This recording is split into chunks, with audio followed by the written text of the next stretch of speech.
بچوں کی پرورش اور ان کی تربیت کا پہلا انسٹیٹیوشن اس کے والدین ہوتے ہیں. تو والدین کو یہ چاہیے کہ باہم جو اعتراض ہو وہ بچے کے سامنے نہ ڈیبیٹ کریں، اپنی باتیں، اپنی رنجشیں، ہر جگہ بات ہو جاتی ہے، اسے بچے کے سامنے نہ بات کریں، اس پر اثر ہوتا ہے.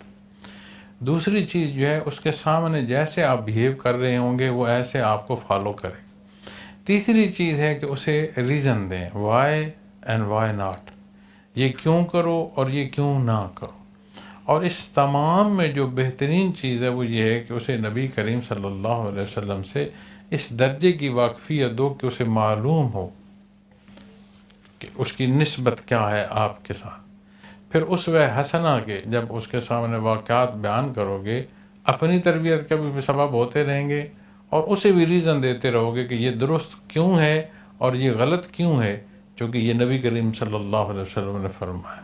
اور جس طرح لا آف لینڈ کا خیال رکھنا ہے آزادی کی ہوتے ہوئے، اسی طرح ہم نے جو اللہ کا حکم ہے اس کا خیال رکھنا ہے، اس میں ہماری آزادی ہے.